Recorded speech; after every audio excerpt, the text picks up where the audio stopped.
And we'll really. just talk. I mean, some of these pavilions you can't go and listen because it's all Okay, behind. we're on. Oh, okay. So welcome back, everybody. A very exciting morning here at the Methane Pavilion at COP26. And I'm very happy to be joined by the Chief Sustainability Officer of Petronas, the Malaysian national oil company, Charlotte Wolff-Bye, who has now been in that position for, 5 months? That's right. So, I know that there's a lot going on at Petronas, both on methane and the energy transition. We'll talk a little bit about that. But let's first talk about methane, because of course we're here in the pavilion. I know that one of your priorities and one of the priorities of the company is really addressing this. I participated in an ASEAN workshop just this past week, where I saw a phenomenal amount of commitment from Petronas. Can you talk a little bit about what you're doing on methane and why it's important to the company? So thank you, Mark, first of all, for having me here this morning. It's Sure. really a delight. So Petronas, it was in October, November last year, announced an aspiration, net zero carbon emission aspiration. And it was actually the first Asian oil and gas company to do so. So that was really a really important marker for what's coming. And methane, of course, is a very important part of that delivery. We're still actually charting out the exact pathway and what needs to be done. But methane is the first priority in a way, because, of course, that if we can manage methane emissions effectively, we can actually slow down global warming. So that is number one priority for us. And where do you see some of, as you begin to tackle this important issue, where do you see some of the biggest challenges, and conversely, where do you see some of the biggest opportunities for a company like Petronas on this journey? So there are, of course, some challenges, but the opportunities are definitely there. First of all, we don't want to waste gas. We want to monetize the gas. That's very important. And in an Asian context, gas is very important. Right. Of course, because it will help to displace coal that's more polluting. But overall, it's really something that we're focusing very, very hard on. And I think that what we really want to drive is looking at various technical solutions. It's just fugitive emissions, but also really start measuring and being very open about our measurements, and really drive an industrial change across the oil and gas environment in Malaysia and beyond, actually, the whole region. We often talk about the fact that you can't manage what you don't measure. So I imagine that a strategy to address methane emissions begins with getting better data and doing reporting. I know that Petronas has joined the Oil and Gas Methane Partnership Program, which is run under the auspices of the United Nations Environment Program. And that actually, I think, takes you on a journey towards, getting more emissions in the field. Is that something that you're actively now working on, is getting better measurements from the field? We are. And I think the methane guiding principles has been a very important sort of alliance or group to join, because we need everybody to work together in the industry and really help with the technology and various processes and protocols to help identify the emissions and managing the emissions. And this is really about a change also in our industrial processes. So these types of alliances and groups are absolutely essential, because we need to address this very quickly as a community, and also for globally. So joining these forces are really important. So the workshop that happened last week, which you were part of, and a number of other Southeast Asian oil and gas companies, you expect that kind of collaboration to grow and continue?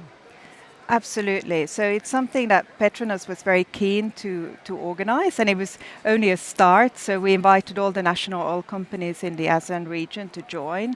And we thought, let's start really at the beginning. So we we started out with what is methane emissions, really going down to the real basics, but also all the way to where can we find more guidance, how can we work better together to drive down these emissions. But as you mentioned, alluded to, we really want to create a momentum around methane emission management in the region. So this was only a start, and we will move forward with more gusto around this, and we're still to plan a little bit how we're going to do that.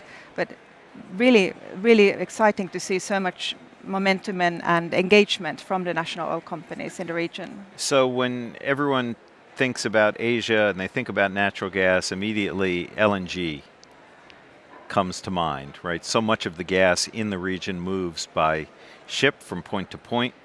How important is the methane issue in the context of the LNG trade? We saw about a year ago, actually, the French company Engie cancel a contract with a supplier out of the Permian Basin because of their concern over, methane emissions associated with emissions out of the Permian. How important is it to get a handle on these emissions for just the sheer purpose of having commercial access to markets? So I think it's a very positive development or trend that we're seeing, that customers actually are want to have carbon neutral cargoes and really keen to have good emissions performance of the product that they're buying.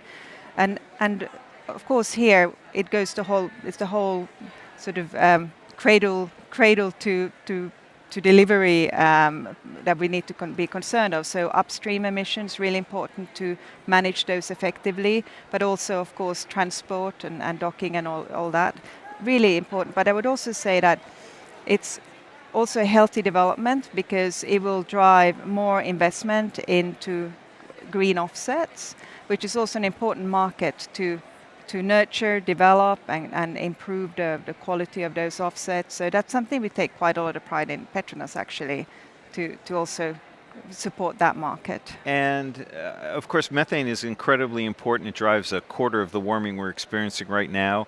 We don't solve the climate crisis just by focusing on methane. We also have to deal with CO2.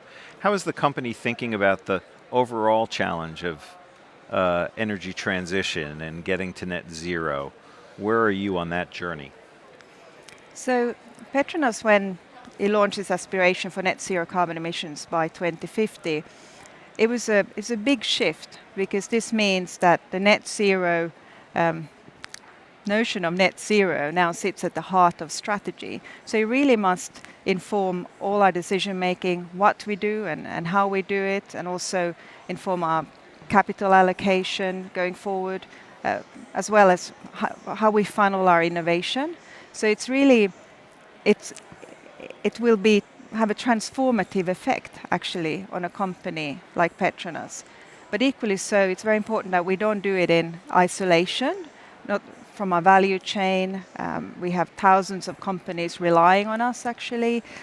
Very important to bring those along, and also to benefit Malaysian society and other societies where we operate. And here we absolutely acutely aware that this transition that will bring enormous investments globally into new energy systems must be sort of create green growth, greater equity, better opportunities for more people globally. And I imagine that the transition is not just about business challenges and opportunities, but countries like Malaysia actually experience some of the worst consequences of climate change. So I imagine at the end of the day, delivering on decarbonization, delivering on reducing methane emissions is very much about being a good steward for the people of Malaysia. Well, indeed, every community in the world will sense that the climate system is changing, and this also includes Malaysia. And I think in the developing countries, they're more vulnerable to any changes in the climate system. So all countries are aware that we all have to reduce emissions, but maybe at different timescales. It really kind of depends on your development as a country. Malaysia has actually taken some really important steps recently and announced a carbon neutral ambition as early as 2050.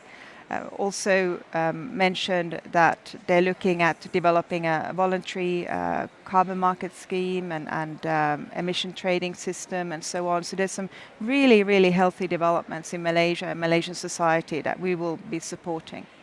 Right. Well, that's terrific. And maybe my last question. There's so much new technology coming into this space, both to abate emissions but also to measure emissions. How do you see that new technology, whether it's satellites or aircraft or drones, helping you on your methane journey? So right now, I think it's hugely helpful that there's so much innovation going on, and the universities, technology providers looking at this. We need everybody to be very busy at this, and I think it's so helpful now from the industry. We have a lot of venture capital funds actually supporting these types of developments, and because we don't have all the solutions at hand, so any more innovation and deployment of that innovation is only a helpful thing. And in Petronas' case, we are evaluating the various options that are out there, and we also hope to work more broadly with various stakeholders to really find the best ways of measuring our emissions. So let me just ask you then this final question, which is, so as you begin to work through these opportunities and these challenges, what does Petronas need from government or civil society to support the work that you're doing and hope to do? So you were asking earlier about perhaps challenges, and there are a few areas that kind of need, maybe not fixing, but need a bit of support. And one area is policy. So you do need conducive policy, but typically regulation tends to lag. So we really need now policymakers as well as industry and communities to work together like never before to make sure we have a conducive environment. Policy needs to be technology agnostic, really support decarbonization and help to speed it up and scale it up. Another area is finance. We need to make sure that all parts of society will have access to affordable finance as they sort of chart their decarbonization journey. Well, that's totally understandable, and certainly we hope that we can be helpful to you and to the country of Malaysia as you move forward on this journey. The kind of workshop that we did last week, I think, is a very useful opportunity and a good opportunity, and we hope that there are many more of those kinds of opportunities. So Charlotte, thank you very much for coming by the Methane Pavilion and talking about your important work, and hope to see